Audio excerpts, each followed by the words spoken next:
مولوی بیچارے کو تو حساب آتا نہیں. ہم نے اپنے استادوں سے سنا تھا، وہ فرمایا کرتے تھے کہ بھئی وہ پکا مولوی اسے کہتے ہیں جسے حساب نہیں، اور پکا تاجر اسے کہتے ہیں کہ جو ہر کام حساب ہی سے کرے. رمضان کے زمانے میں، اسی رمضان میں ایک صاحب کے ساتھ گاڑی میں بیٹھا ہوا چلا آ رہا تھا، اور جگہ جگہ سے آواز آ رہی ہے قرآن کریم کی تلاوت کی، مسجدوں میں جانے کی، روشنی ہو رہی ہے، چہل پہل ہو رہی ہے. وہ تاجر کہنا تو یہ چاہتا تھا کہ رمضان کے زمانے میں دین کی بڑی رونق ہے، بڑی چہل پہل ہے، بہت لوگ دینداری کی طرف مائل ہو رہے ہیں.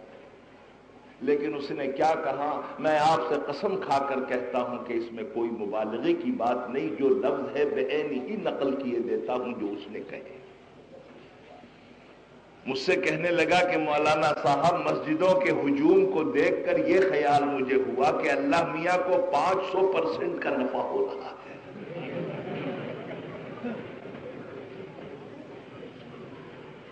اندازہ لگائیے، کہتا ہے کہ مسجدوں میں جتنا ہجوم ہے، جتنی اسلام کی رونق ہے، اس سے مجھے یہ پتا چلا، ارے نفع ہی اول تو کہنا صحیح نہیں. وہ کہتا 500% نفع ہو رہا ہے. آپ نے اندازہ لگا لیا کہ تاجر جو ہے بیچارہ یہ تانا بانا ضرور کرے گا، 99 کے پھیر سے نہیں نکلتا، ہر کام وہ اصل میں شمار کرتا ہے. ان کو حساب اچھا آتا ہے، اگرچہ یہ حساب میں کبھی کبھی مارے بھی جاتے ہیں. بنیا حساب کا بڑا دل دادا تھا. ایک مرتبہ وہ اپنے خاندان کو بہلی کے اندر، جس میں بیل جتا کرتے تھے بجائے گھوڑے کے، اس میں اپنے خاندان کو بٹھا کے خود بھی بیٹھا اور گاڑی بان سے کہا کہ لے کے چل. چلتے چلتے ایک ایسی جگہ پہنچے کہ جہاں پر ایک چھوٹی سی نہر آ گئی. اب گاڑی بان نے کہا کہ جی حضور آپ بتائیے کیا خیال ہے آپ کا. اس نے کہا کہ تو ٹھہر جا، میں ذرا نیچے اتر کے اس کی گہرائی، اس کے کنارے کو، اس کے بیچ کو دیکھ کے حساب لگاتا ہوں، اور حساب سے اگر صحیح ہوگا تو گاڑی ڈال دینا بیچ میں.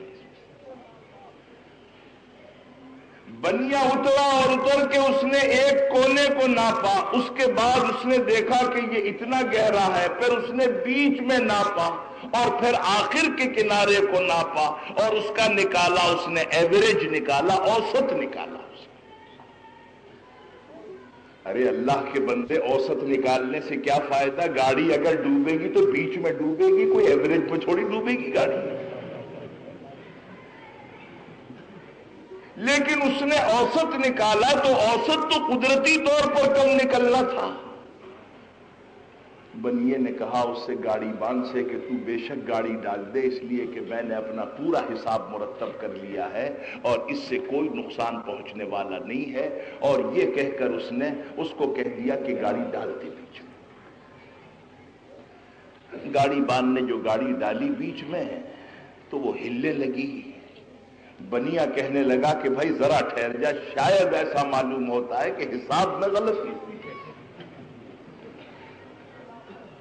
اس کے بعد پھر یہ نیچے اترا اور اس نے اس کنارے کو اور اس کنارے کو ناپا، بیچ میں ناپا.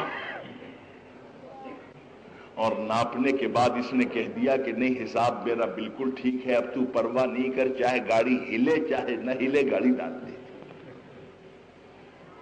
وہ اس نے جو گاڑی ڈالی تو وہ سارا کا سارا کنبہ میں گاڑی کے اس میں غرق ہو گیا، ڈوب گیا.